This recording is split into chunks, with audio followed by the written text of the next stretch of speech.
Coverage is faithfully presented by Power Business Technology. Call them for all of your business copier needs at 844-POWER-BZ or go online to powercopiers.com. I'm Simone. Those are your headlines. Now back to more SacTown Sports.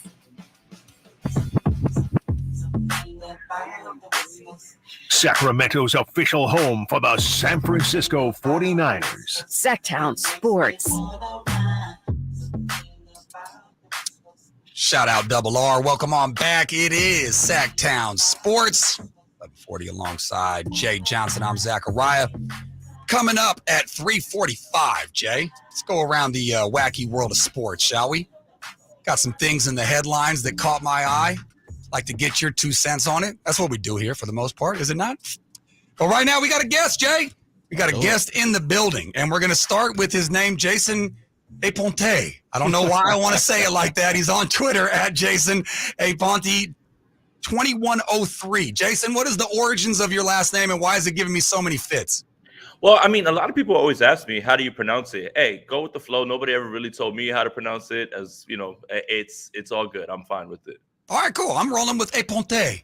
I took Makes it a little bit more exotic. I like it. I took Spanish, not French, in high school, but I'm rolling with it anyway. All right, Jason. Me and Jay were just discussing right now in terms of the competition for the Niners. Obviously, with the AFC, like when you look at the top 10, 15 teams, a lot of them are from the AFC. In the NFC, is it just as simple as we're all waiting for the rematch of the NFC Championship game from last year? And are the Eagles by far the clear competition for the Niners going into 2023?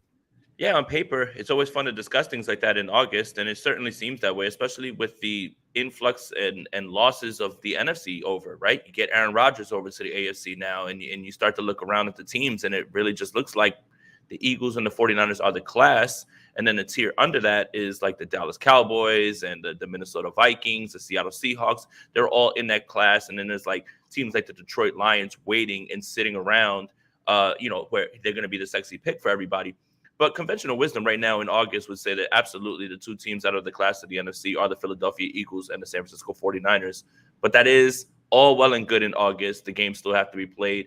Injuries play a big part in how teams finish seasons, how other teams come about. So, but it is clearly the Eagles and the San Francisco 49ers. Jason, around these parts, man, everyone talks about the quarterback, competition. I'm also looking at a few other things. I've had my eye on that extra linebacker position, and it seems like Oren Burks is in the lead right there. But a lot of people have talked about Flanagan Fowles, who's been a part of the San Francisco 49ers the last couple of years. What's your thought on that outside linebacker? Well, it would certainly seem that Oren Burks has a chance to do that, because when he was pressed into duty last season, he showed that he was far more than a special teams player. So they're going to go with veterans. You did mention Demetrius Flanagan Fowles. He's somebody who is also involved on special teams. Marcelino McCrary-Ball is somebody who's a little bit more interesting. He plays fast. He looks like he's running around. But they also drafted D. Winters, who feels like another version of Dre Greenlaw. And I don't want to say that to just hype him up and say that that's what he will be, but he plays in a similar fashion. He's been turning a lot of heads. The thing about the third linebacker spot that I think a lot of people are forgetting is in the day and age of NFL offenses, you're not going to be in base that much. You're going to have a nickel on the field. So a third linebacker would be somebody who's going to be on the field first down, possibly second. But for the most part, offenses are trying to spread you out. You're going to have the nickel on the field, Isaiah Oliver, whoever would have you. So it is going to be interesting to figure that out. But the whole idea of base defense is kind of going away as the offenses shift to more spread and exotic looks. Jason Aponte joins us. Jay Johnson, Zachariah here, SacTown Sports. He joins us on the Folsom Lake Honda Hotline, your one-stop Honda shop.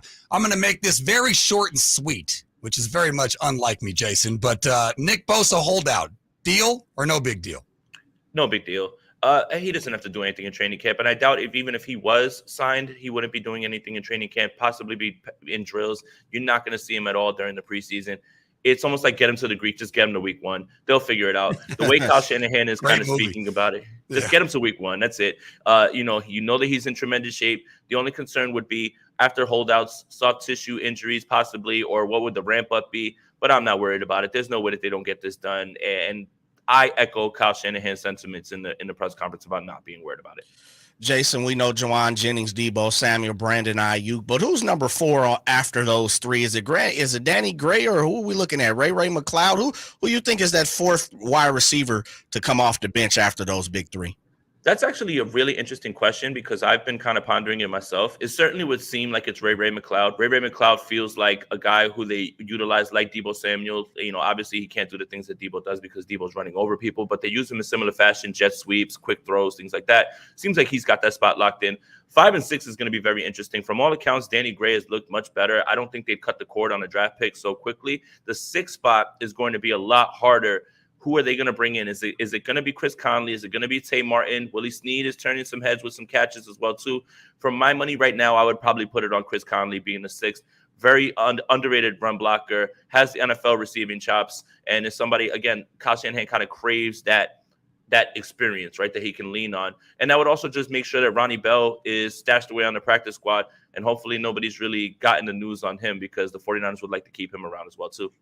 Jason, I'm not saying this to be biased, and obviously, but I think the team that you cover and you do well for Niners Nation and the Sprint Right Option Pod, they are interesting to me not only because of the quarterback position, but also when it comes to Shanahan and Lynch, because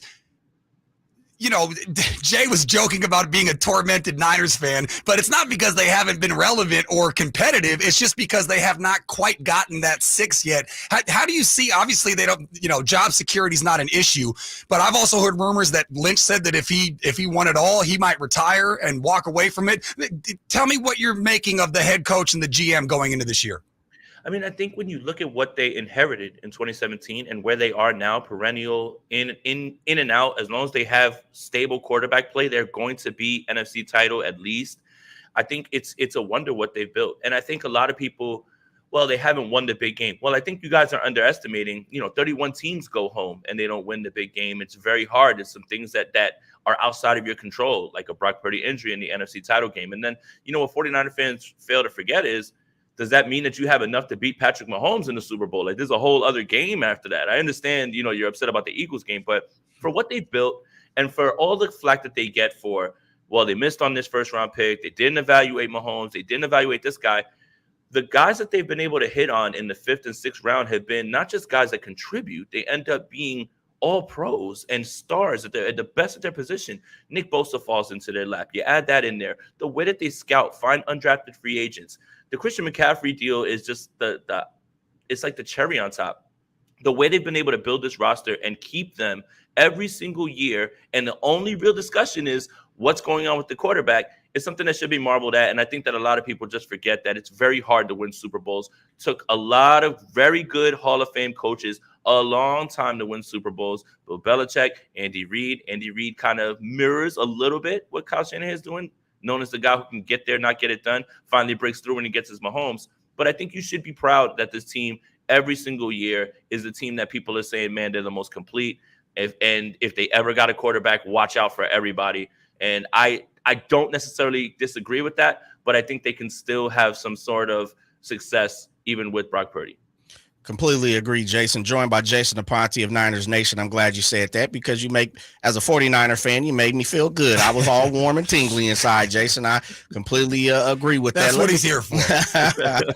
I'm going to take it right back to the roster real fast, Jason. We know Christian McCaffrey's there. We know Elijah Mitchell's there, but you also talked about injuries. And as a 49er fan through and through, man, injuries have just played a part in the last feels like 10 years with this team.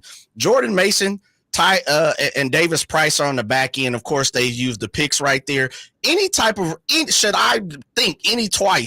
twice that either of those guys don't make this roster? No, not TDP, not Jordan Mason. Jordan Mason was somebody who we all fell in love with the training camp, and anybody that was there was saying, I don't see how this guy doesn't make the 53. And he was just running the football, but he's so valuable on special teams for them as well, too. His role kind of increased after, unfortunately, Elijah Mitchell got injured again. And that's the only real knock on the young man because he set the rookie record in 12 games in his first season. And then he only plays 5 after that. Fortunately, he just hasn't been available. Best ability is availability, unfortunately. It's a results-driven business.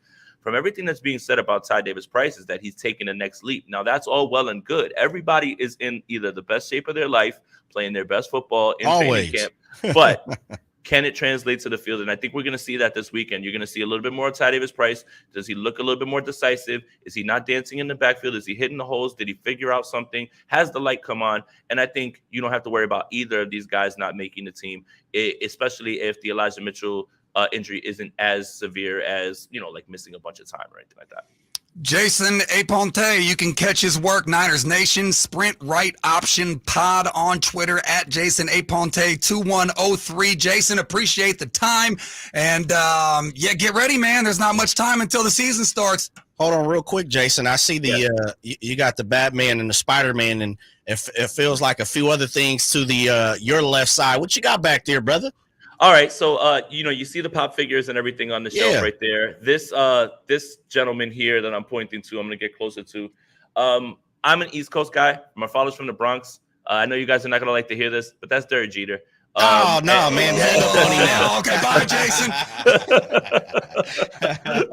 I like the starting lineups, though.